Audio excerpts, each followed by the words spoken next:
বৃদ্ধ মহিলাকে যে মা আমরা তো চলেই যাব, তা আপনার চলে কি করে? বলে এই বাড়ির কাছে একটু জমি আছে, ওইটাতেই চাষবাস করে যা উপার্জন হয় তাতেই চলে যায়। বলে আমরা যদি জমির চাষটা আজকে করে দিই সবাই মিলে, 4 জন মিলে, তাহলে তো তোমারও খানিকটা লাভ হয়, তুমিও খানিকটা উপকৃত হও আমাদের থেকে। 4 জন বন্ধুর মধ্যে একজন বন্ধুর মধ্যে বদ বুদ্ধি বাসা বেঁধেছে রাত্রের মধ্যে, যে টাকাটা যদি আমি হঠাৎ করে তার বদ মতলবটা এলো এই বলে যে অনেকক্ষণ ধরে কাজ করলে মাঠে জল পিপাসা পেয়েছে। সে বলল তোমরা জল খাবে, তাহলে আমি ওই বুড়িমার বাড়ি থেকে জল আনতাম। বললো হ্যাঁ তুমি যাও, তাহলে নিয়ে এসো জল, আমাদেরও ভালো লাগবে।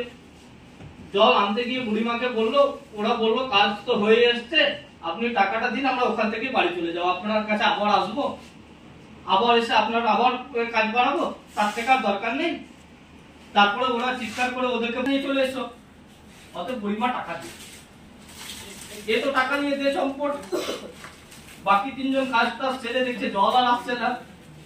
কিছুক্ষণ পরে যখন এলো তখন বললো বুড়িমা টাকাটা কোথায়, আমার তো কাজ শেষ হয়ে গেছে। বুড়িমা বললেন টাকা তো তোমার বন্ধু নিয়ে চলে গেছে।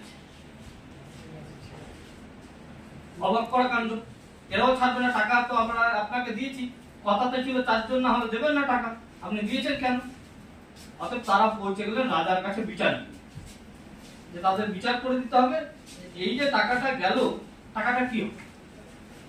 রাজা শুনে টুনে বিচার করে রায় দিলেন যে কি করে টাকা দিবেন আমি জানি না, যেহেতু এরা কথা বলে দিয়েছিল আপনাকে 4 জন না হলে টাকাটা ফেরত দিতে যাবে না, অতএব আপনাকে জমি বিক্রি করে হলো টাকা দিতে।